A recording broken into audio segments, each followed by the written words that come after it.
I don't know what we can talk about in this nation without talking about white superiority, honestly.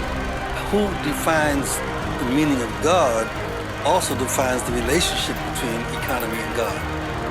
African Americans spent $1.3 trillion last year, making us the 16th wealthiest nation in the world. Why have we not turned those riches into wealth to develop our community?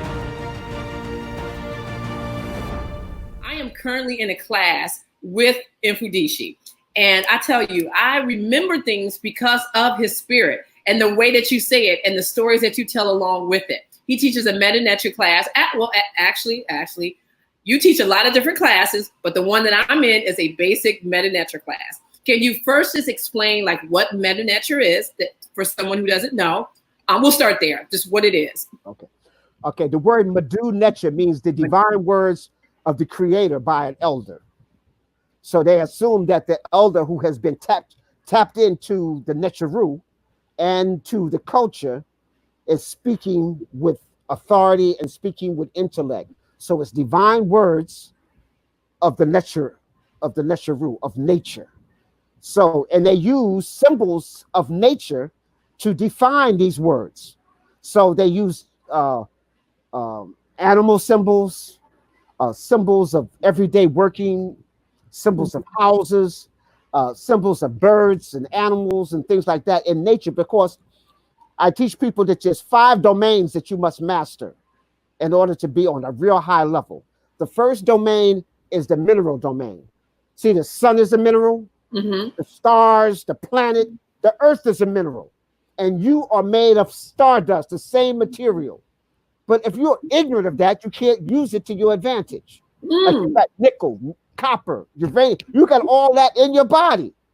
In fact, if you wear something with iron in it or magnetism, it helps illuminate the body and help the flow of energy. But if you're ignorant of that, then you miss that. Copper will also help protect you from 5G and all of this stuff bombard you in that. You got copper in your bottom, and melanated dominated people have more of those elements than folks who don't have melanin. We're carbon-based units. So that's the first domain, the mineral domain. Then you have the plant domain. The plant domain feeds off of the mineral domain. And it's our substance, our food source. You understand? It's our food. It's your medicine and your food, the plant domain.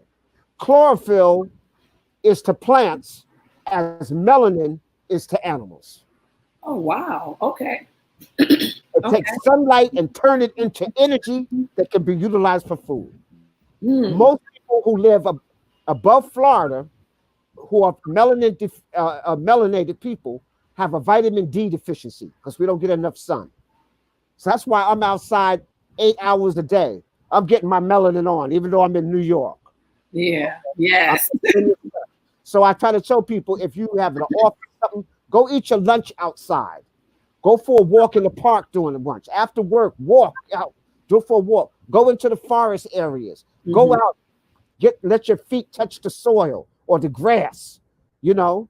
But you got to get out in raw. So that's the plant domain. Then the third domain is the animal domain. All animals were here before we were. I'll say it again. All animals were here before we were. We're the last on the scene. Animals are not here. They weren't placed here as our food source. Okay. I saw somebody and they were showing their little girl a rooster. And the mother said, "Baby, what's that?" And she looked at the rooster and she said, "Chicken McNuggets." See, the bird with chicken McNuggets. Like, I mean, that's how bad we are. That's how, we have decrepit.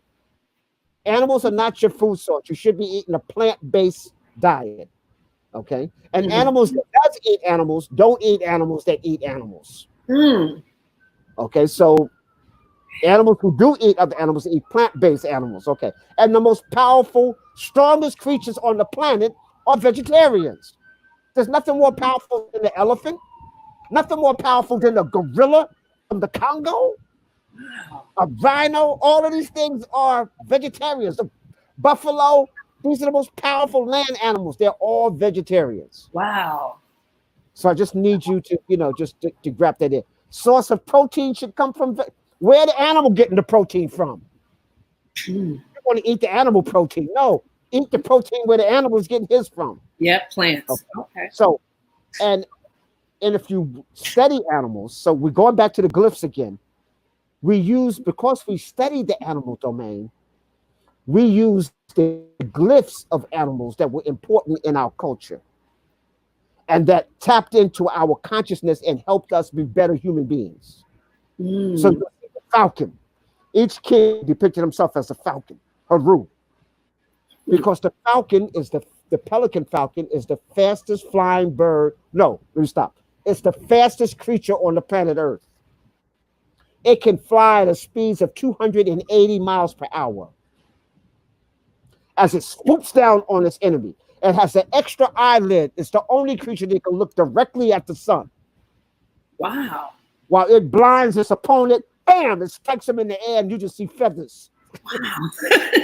It can go underwater 20, 30, 40 meters and come out with a fish in his tail line.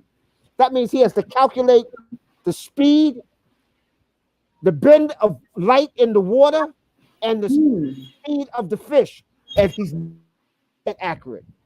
And what blows your mind is when he comes out of the water, he's dry. Aerodynamics. Wow. So the king is trying to let you know you can't hide, you can't outrun me, and I'm the baddest guy that exists out there. So he depicts himself as a great falcon.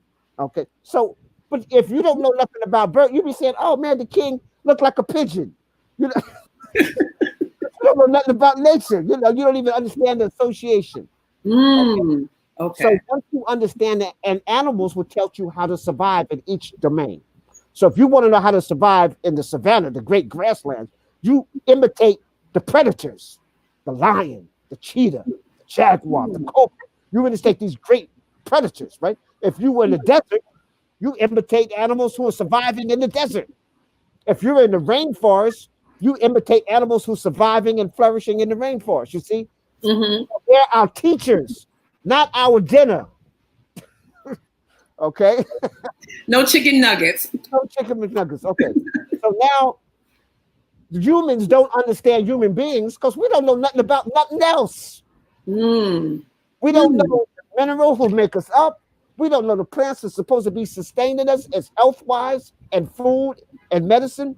And we're too busy killing all the animals. So we haven't learned about it. And that's the general nature of human beings. We're ignorant. Ignorance is the greatest disease known to man.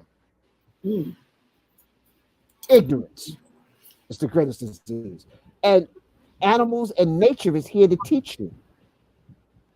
Okay, but we're so busy following the Wazungu who don't know nothing about anything. Okay, great. Well, I got to back you up. The Wazunga. Explain so everybody knows. All right, hold on. I'll go back to Wazunga. Let me just do the fifth element. Okay, so we had mineral, plant, animal, then human. Human is supposed to be learning from all of those elements. That makes you so powerful of who you are. And we have the power of speech. That means to be able to express what's in your mind or what's in your temple, right? And if you take care of your temples, it will help you be on the highest level possible. Your first temple is your mind, spiritual temple. Your second temple is your heart. It connects you to everything around you. Your third temple is your physical body. Keep it toned, clean, in shape, and ready to go. Your fourth temple is your personal home, your shrine, your altar.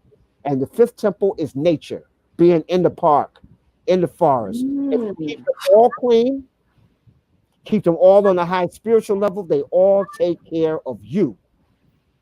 You understand that? Okay. So, and the fifth temple, or the fifth domain, is the spirit domain. And spirit is connected to everything. There's spirit in the minerals, spirit in the plant, spirit in the animals, spirit in the human being. So if you understand, so we got people saying they're spiritual and don't even know what spirit is.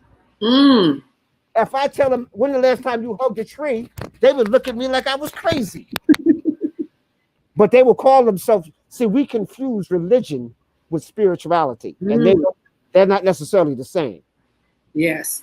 And sometimes religion dangled the spiritual bone in front of you, but it's not about spirituality. It's about religion, a dogma, a doctrine that keeps you in a box. And so this box is saying our way is the only way. This box says my way is the only way. And this box got a problem with that box.